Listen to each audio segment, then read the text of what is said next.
I'm here, man. I appreciate everybody taking time out of their day to join us here.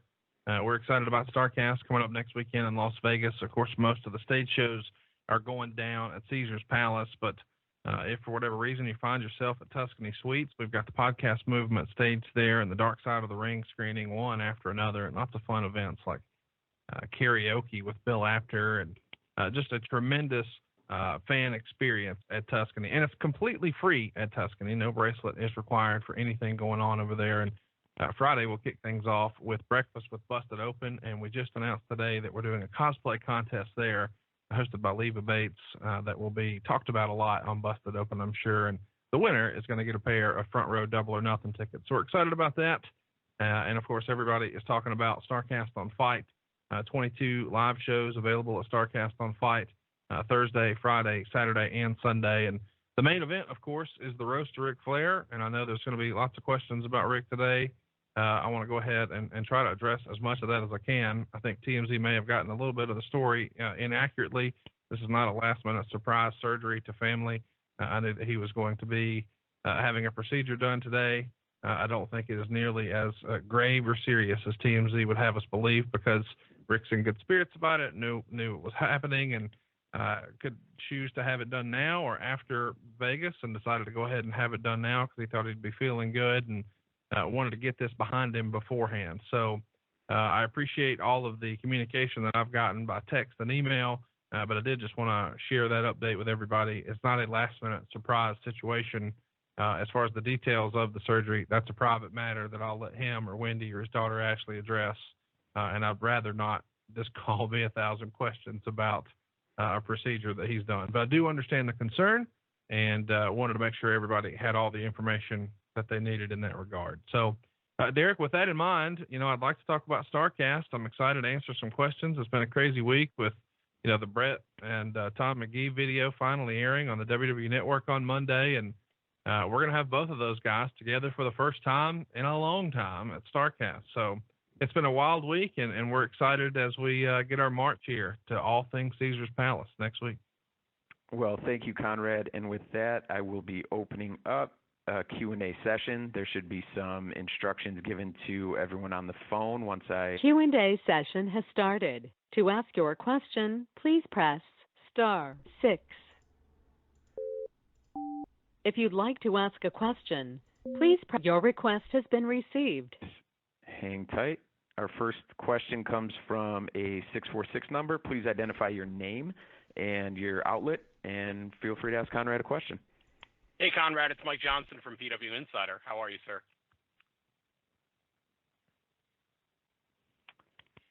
Oh, hang tight. Conrad unfortunately got muted, and we will get him on the line.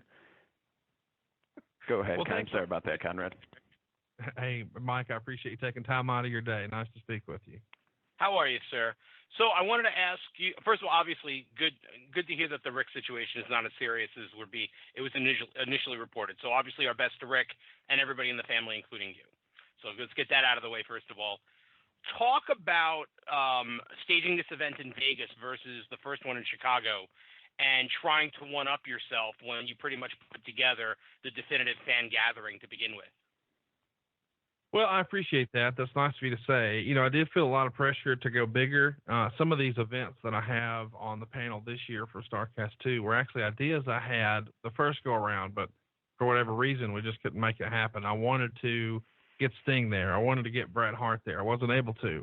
I wanted to, do the roast to Ric Flair, but he already had another commitment, and I wanted to have Ric Flair and Ricky Steamboat talk about their feud from '89 and do alternate commentary on one of those matches. Again, Ric wasn't available, and of course, Arn Anderson couldn't do anything on stage, and Taz wasn't available. So a lot of these ideas are really holdovers from the original Starrcast, where for whatever reason, just the logistics and the timing and the schedule, they didn't work out. So Starrcast 2 is really the culmination of everything I ever hoped to do with the original Starrcast. And I appreciate you saying that, but I tend to agree. I think this is the biggest and the best wrestling convention of its sort ever. It's obviously a lot different because we've got the stage show component, but I think it's the best value for the buck around, and I hope folks will either join us live in Las Vegas or on Fight at StarrcastOnFight.com. All right. Thank you, sir. Thank you, Mike. We will throw it to... You may now ask your question. Please state your name and your outlet, please. Hey, Conrad, Sean Ross Sapp, Fightful.com.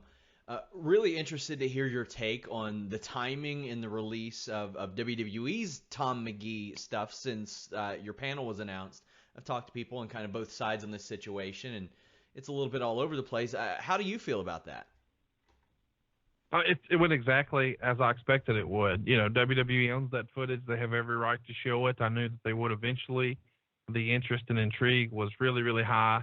And I'm glad that if someone over there was going to put it together, I'm glad it was Giancarlo. I mean, he is a very talented creator, and that's what he's done for a long, long time. And I followed his work from all the stuff he did with GCW and Joey Janela Spring Break, and just been such a fan. And I was glad to see that, you know, he got something front and center that was near and dear to that hardcore fan.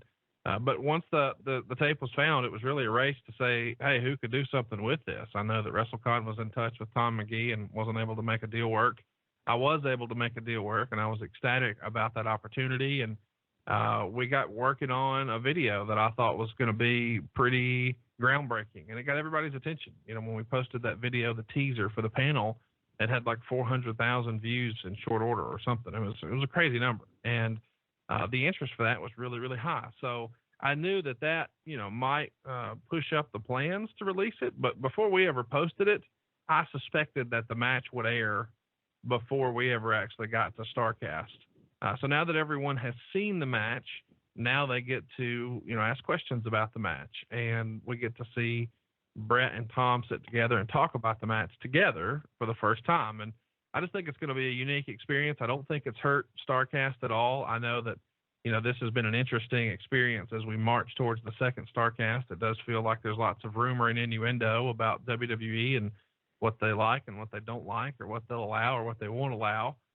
But that was something that I never took personally, and I knew that it was relative content and they owned it, and I'm glad if someone did it, it was Giancarlo. So more people now know who Tom McGee is and know about the hysteria about this match and the backstory than they did a week ago. So I don't view it as a negative at all, and in fact, I think interest will be up a little bit for the panel in Starrcast as a result. Thanks, Conrad. Thank you. All right, we will throw it to a 773 number. Same deal. Please state your name and who you're with. Hi, Conrad. This is Nick Hausman from Wrestling Inc. Thanks so much for taking the time today. Well, thanks for jumping on, Nick. Nice to hear from you. Yeah, absolutely. Well, there was a lot of rumors and innuendo reports, I guess, about, you know, the relationship you had with WWE that eventually led to Undertaker being pulled from Starrcast 2. I was wondering if you could shed some light on what those communications were like with WWE regarding The Undertaker, and what concessions, if any, were made to you because of him being pulled out of the event. No concessions were made to me. Absolutely none. You know, it would be nice if that were to have been the case, but from the very first conversation we had about a suitable replacement for The Undertaker, that was the phrase used, I didn't know who that could be, and I still don't know who that could be. You know, I suggested the McMahons, and obviously, you know, that's not going to happen. So I made another suggestion about, you know, maybe we could get Shawn Michaels back, who we originally had a deal worked out with, but once he realized that we were sort of piggybacking the AWA event, he pulled out, and I understand that. So I thought, hey, maybe we could get Shawn back, and we could do the idea for the ladder match with him and Razor Ramon talking about 1994 for their 25-year anniversary. But that ultimately wound up not happening. So no concessions were made whatsoever. And we found out that, you know, I booked The Undertaker through Get Engaged Media, and I wired my deposit to Get Engaged Media, and I had a contract with Get Engaged Media, and I was contacted by Get Engaged Media to let me know that WWE would not allow The Undertaker to appear. So unfortunately, the WWE has been painted with the ugly stick a little bit here, and I think The Undertaker has too, and I think that might be a little unfair. My deal was with Get Engaged Media, and Get Engaged Media is who was marketing and advertising him on his social media and made a contract with me and ultimately didn't honor it. So the quote-unquote heat should not be on WWE for this, in my opinion, or Undertaker for that matter. It's Undertaker's representation, Get Engaged Media. Okay, great. Thank you very much, Conrad. No, thank you. Conrad, I have a question here that was submitted.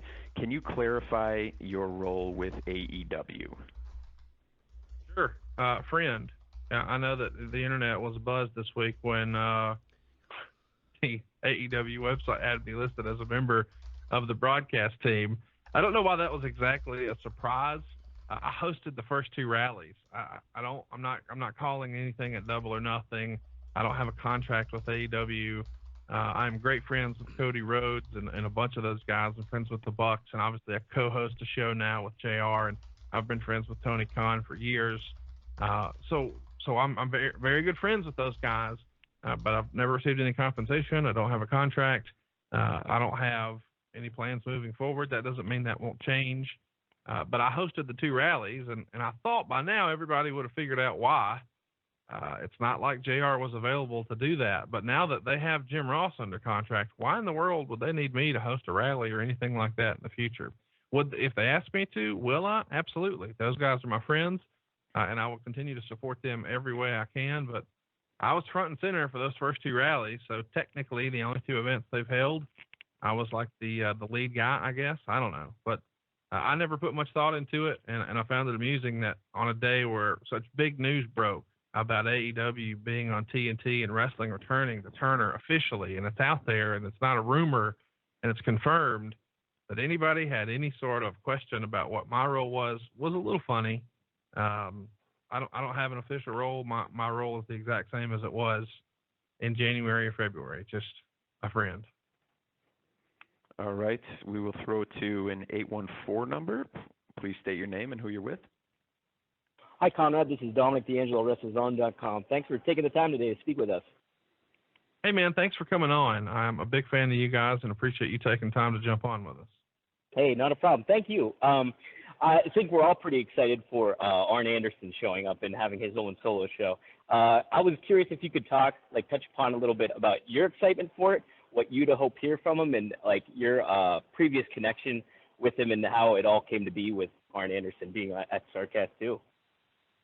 I actually met Arn years ago. I believe it was through Michael Hayes, and we just became fast friends. And he's visited my home, and I've visited his, and I became very friendly with his wife, Erin. And of course, my wife, grew up knowing both Arn and Erin very, very well, and we just clicked. So when it was announced that we were doing Starrcast, I wanted to do a Horseman photo op, and of course you can't do that without Arn Anderson, so we lined Arn up, and I asked, like I always do, can I get you to do something on stage? And he said, no, I can't do it, not allowed. And then that changed. So when Arn was no longer there, I said, hey man, what about a live show?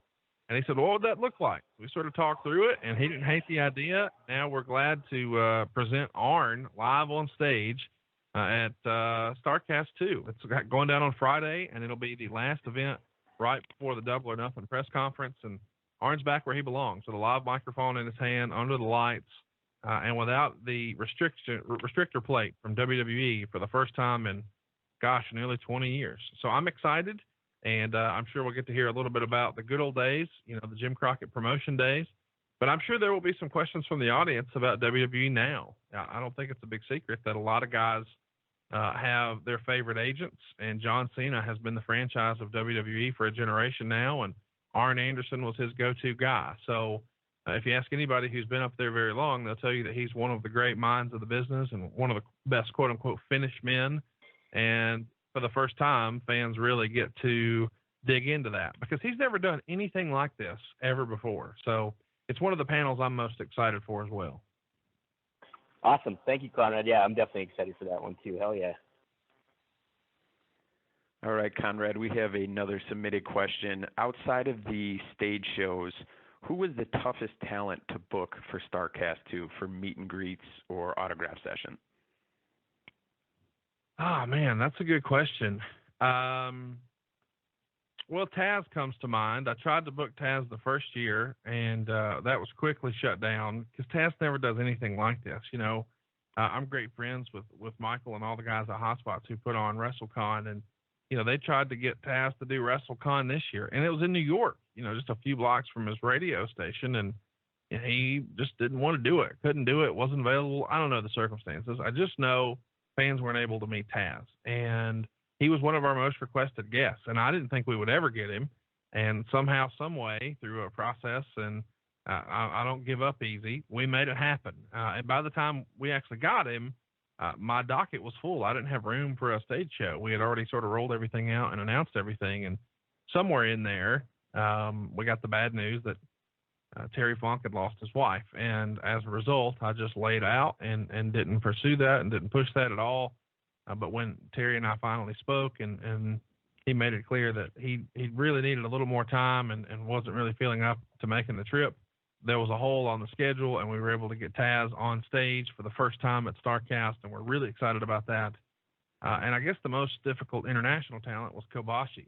Kobashi was somebody that we wanted from January, and I started trying to negotiate, and for whatever reason, I couldn't make much headway. But when we finally got the deal done, I knew that the internet would be really, really excited for that. I hate to call it the internet, but there is a contingent of, hardcore Japanese wrestling fans, and the only place I communicate with them is somewhere online. And if you followed the history of Japanese wrestling, you know that Kobashi is in the same regard as a Ric Flair or a Shawn Michaels as one of the all-time greats. I mean, the very tippy top of the list. And to my knowledge, he's never done a meet and greet like this, whether in the United States or even in Japan. I don't think meet and greets are really an industry in Japan like they are here, but I don't think he's ever done anything like this in the States. So we are thrilled to have Kobashi. So I guess my answer is Kobashi and Taz. Great. Appreciate that. And let's go to looks like a 3-3 number. Please state your name and who you're with. Hello, my name is Stephanie from Starrcast magazine in UK, and I'm calling from France. Hi, Conrad. Well, hello. Thank you for calling in. It's my absolute pleasure. You will welcome my fellow writer, Liam O'Rourke, on Starrcast, so it's even more a pleasure for me. You said that it didn't have any kind of rule with AEW, but at the same time, on the other side,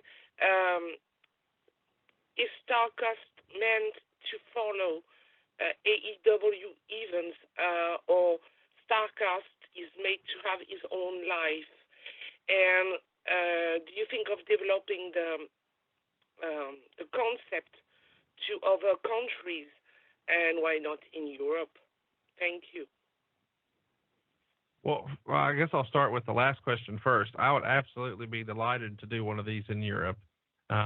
Unfortunately, though, the location is not really up to me. I am trying to piggyback other events. But if there were an opportunity to do this somewhere in the UK, I think that would be a huge hit. I was able to take my podcast, Something to Wrestle with Bruce Pritchard, on the road for a tour through Fight Forever in December, and I was shocked at how popular the podcast was over there.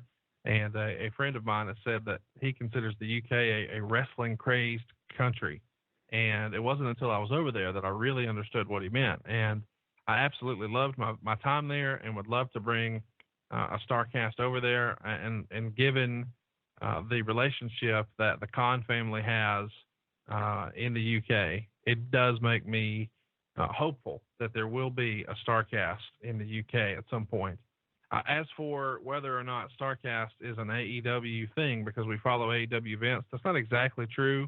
The first Starrcast was based on All In, which was a Cody Rhodes and Young Bucks production. Now, of course, Cody Rhodes and Young Bucks are with AEW, so, of course, that's where I am. So my loyalty to the Starrcast brand is always going to be to the fellow who believed in me to give me the opportunity to sort of piggyback the event the first time, and that's Cody Rhodes. So while on paper, the Starrcast Corporation, the Starrcast LLC is 100% me, in my heart and mind, it's 50-50 Cody and the Bucks and myself, because without those guys allowing me to, try this last year in Chicago, there's no way we would be doing it now in Las Vegas. But I mean, if I'm honest, I expect as AEW continues to grow, they'll want to have their own convention arm, much like WWE has Access. I mean, that seems like a natural progression at some point for AEW, but I won't compete with that. I don't want to be the WrestleCon to AEW, sort of like WrestleCon is to WrestleMania. WrestleCon has become their own brand and their own thing, so I'm never going to swerve into that lane and try to do something like that during WrestleMania. But at the same time, I don't know that I would try to compete with an AEW production. Like, those are my buddies. I don't want to compete. I want to do it with them or not at all. So I'm not following AEW. I'm following Cody Rhodes. That's a great commitment. Fantastic. Thank you very much. And I appreciate you calling in. I have no idea what time it is over there that you guys were even calling in today, so it made my day to hear that you were. I appreciate that. Thank you very much. It's 7:30 in France. Well, there you go. Thank you very much. Another question here sent in. Can you talk about the timing of landing Dean Malenko? It seemed like he left WWE, and the next day he was announced for Starrcast. Can you talk about that timing? Sure. I mean, I don't think it's a big secret that I'd already booked Arn Anderson, and Arn was obviously a longtime friend of Dean Malenko, not just from the WCW days, but they were both agents or producers or whatever the title is in WWE, and they were in communication. So once I heard, before it was made public, that Dean was no longer with WWE, I texted Arn and said, "Hey man, think Dean would want to come to Starrcast?" And he replied with his phone number. So I reached out and texted him, and we worked the deal out. I started working on the graphic, and then I think I actually had it ready before it was public that he was gone. But I wanted to wait and not sort of jump on that or step on that. So I waited a whole day, maybe not even a day, maybe 12, 14 hours. But I waited a little while and then pushed it out. And we're excited that Dean's going to be there, especially on a weekend where we're really celebrating all things Ric Flair and Horseman. It feels like we should definitely have Dean there, and we're excited to have him. Great, thank you. Just a reminder, if you want to submit a question, please do so now. Have another one here that was submitted through chat. I will just summarize it. Does the TNT deal with AEW affect how Starrcast will be able to draw talent in the future? Well, I don't know what the future plans are for Starrcast. I know that sounds silly, but I'm so focused on Las Vegas right now, I don't know, what that even looks like in the future. But as I just sort of alluded to a minute ago, if at some point, AEW wanted to do their own sort of version of Access like WWE does, that would make logical sense to me. And I would be happy to help them with that or bow out if they decided that, they wanted to handle it on their end.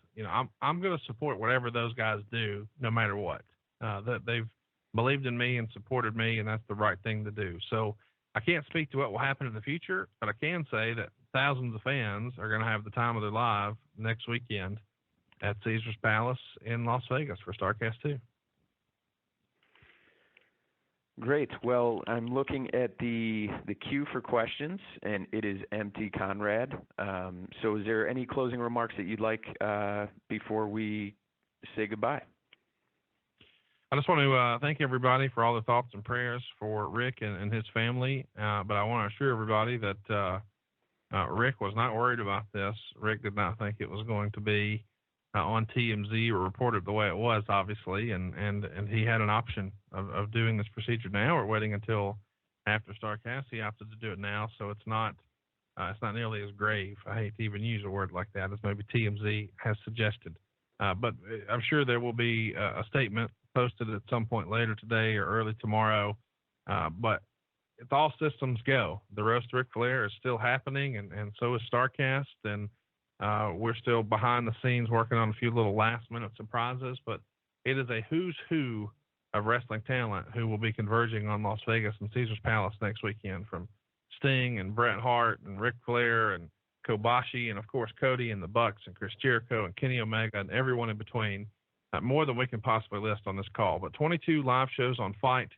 You don't have to be in Las Vegas in order to enjoy it. It's live and on demand with unlimited replays in HD anywhere you have a smart device or an internet connection at StarrcastOnFight.com. Or if you'd like to attend, tickets are still on sale. And I should mention there is a flash sale tomorrow for 1 hour. So if you're going and for whatever reason weren't able to pick up one of your favorite meet and greets or an eat and greet where you could have lunch with a Hall of Famer, All of those will be available, and many will be reduced by half tomorrow at noon Eastern with the promo code HALF. So the flash sale is tomorrow at noon. The promo code is HALF, and you can pre-order Starrcast on Fight at starrcastonfight.com. Conrad, I know you're busy, so I want to thank you for making the time today. Media members who joined the call, I also want to thank you